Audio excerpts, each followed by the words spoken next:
Cara, você tá falando disso tudo aí. Toda vez que eu tenho uns papos assim com os empresários pica, eu fico pensando, vocês falam em conselho, em trazer toda a experiência que vocês desenvolveram ao longo de muitos anos e conseguiram uma carreira de sucesso e tal. E eu fico pensando em mim. Porque, esse lance de internet é um troço relativamente novo. Eu acho que, bom, pelo menos não tem no meu conhecimento um cara que se aposentou fazendo o que eu tô fazendo, entendeu?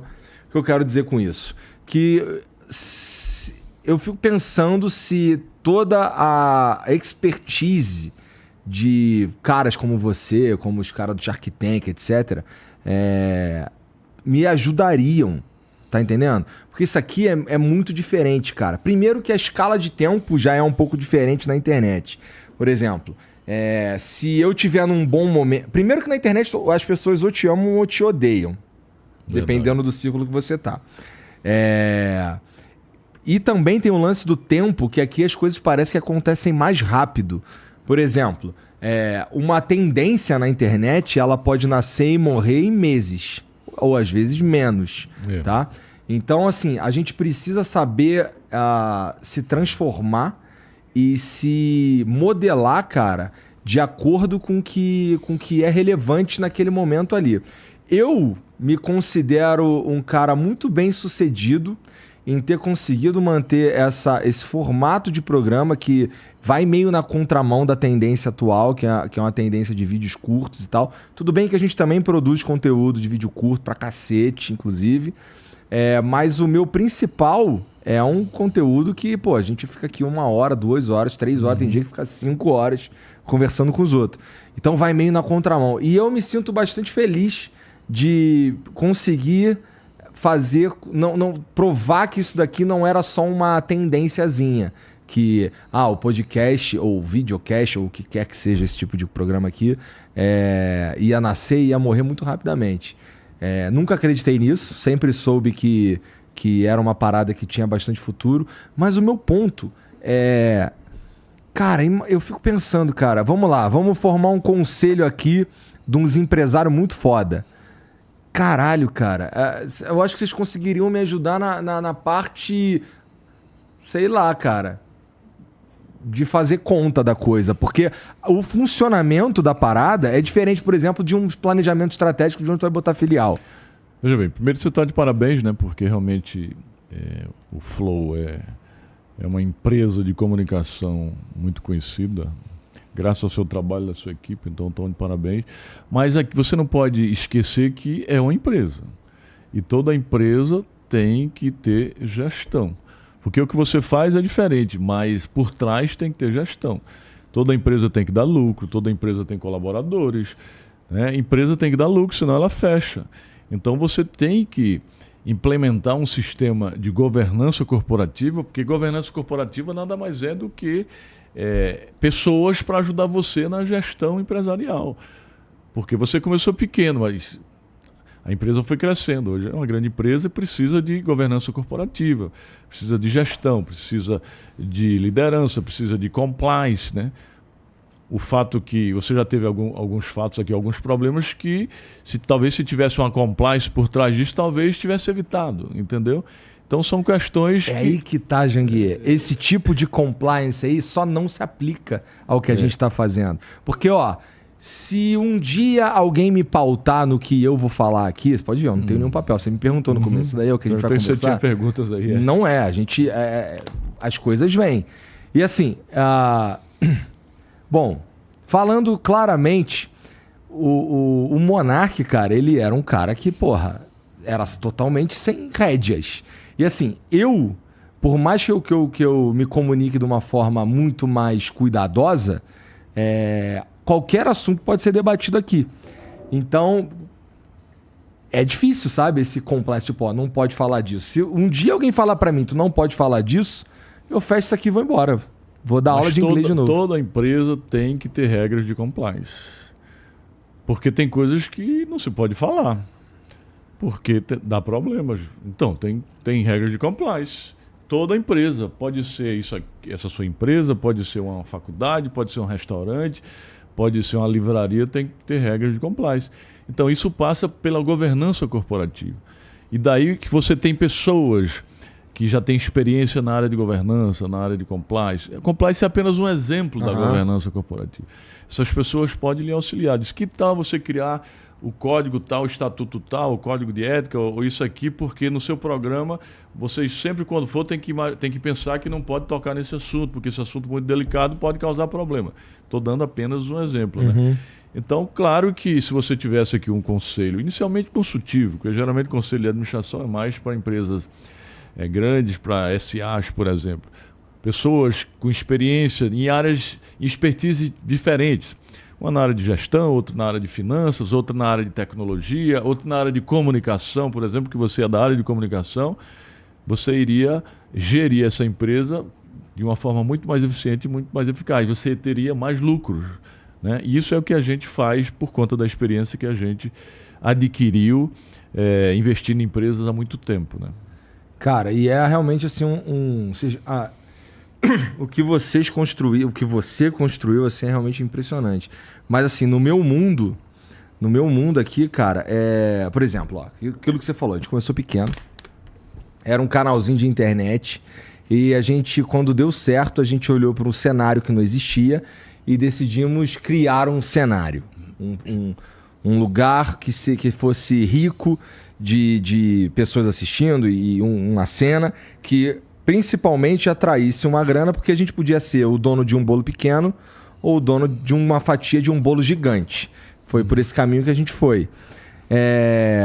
Mas assim, é uma parada que é muito difícil de você... Por exemplo, eu não sei se eu sou eu acabo sendo um empresário, porque tem muitas decisões aqui que eu acabo tomando.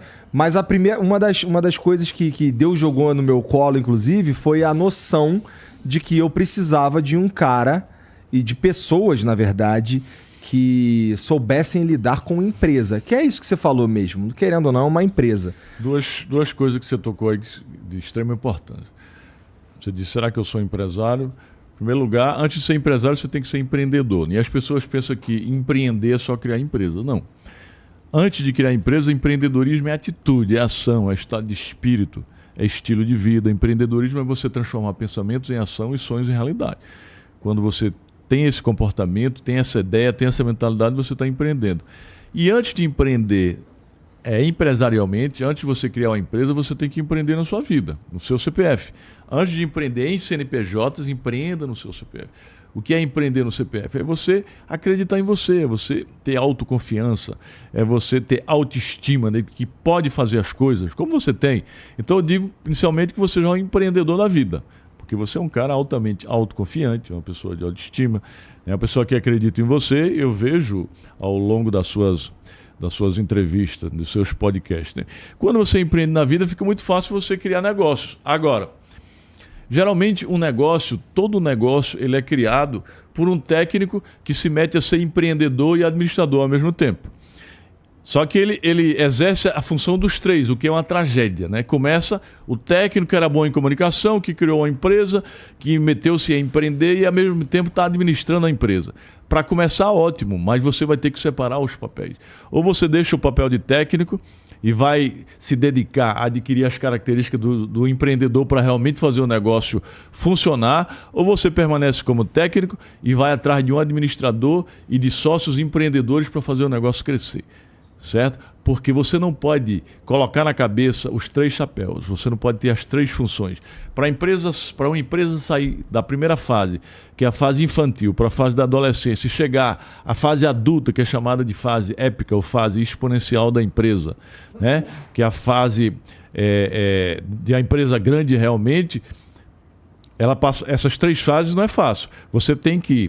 Você começou como técnico, mas tem que deixar de ser técnico para ser empreendedor ou administrador. Ou senão você vai ter que ir buscar o administrador e buscar o empreendedor para fazer a empresa crescer com você. No meu caso, eu achei o segundo cara aí, porque a maioria das coisas elas andam, lembra? Eu te falei lá embaixo, pô, esse aqui é o André, é ele que manda de verdade. Porque... Você foi atrás do administrador, né? Mas ainda está com a função de empreendedor e de técnico. Eu me considero técnico. tá? Porque assim, é o que eu sei fazer de verdade, entendeu? Quem é que pensa estrategicamente a empresa? Eu. Então, você é um empreendedor e é o técnico. Não pode ter essa função por muito tempo. Entendeu? Eu entendi. Senão a sua empresa não passa de uma fase para outra. Eu vou dizer que a sua empresa está na fase adolescente. Ela não vai chegar a uma fase adulta. Eu também acho. Se você é empreendedor e é técnico ao mesmo tempo. Eu também acho. Para ser sincero, total, eu divido... vamos lá, eu sou técnico... E tem o André lá, que é o cara que é o CEO da parada. E o outro chapéu, a gente divide, ele, o Gian, a gente vai dividindo que é quando a gente cria novos negócios, cria novas coisas e põe no mundo. A gente divide bastante esse chapéu. Mas eu queria...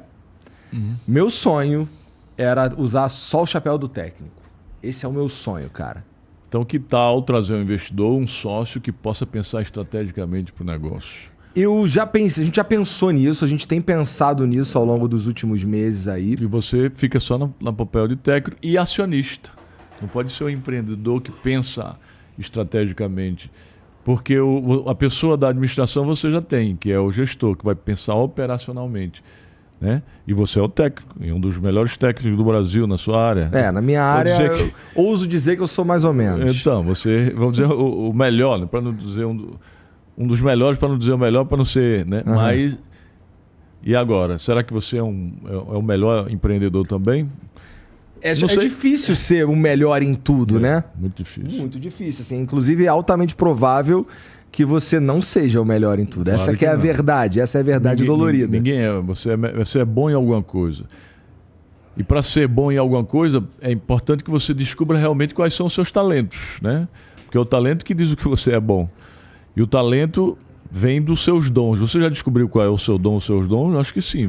Eu acho que sim. Você tem o dom de se comunicar, né? Dom de entrevistar, de se comunicar.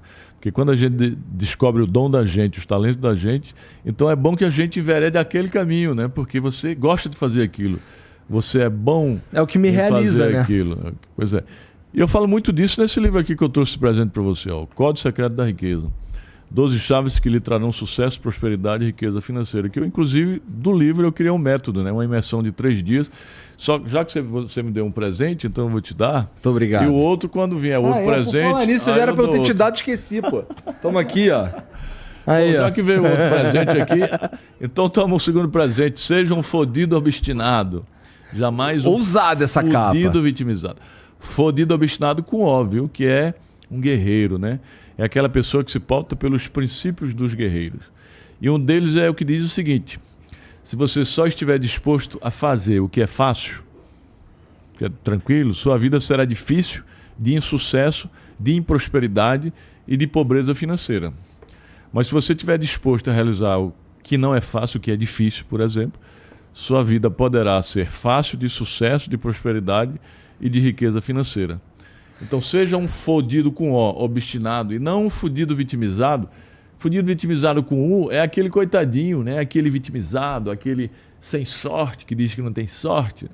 Aquele que diz que é miserável, não consigo, eu sou feio, eu sou baixo, eu não nasci para isso, né? Eu nasci pobre, né? Eu sou gordo. Pessoas que não acreditam, que não empreendem na vida, né?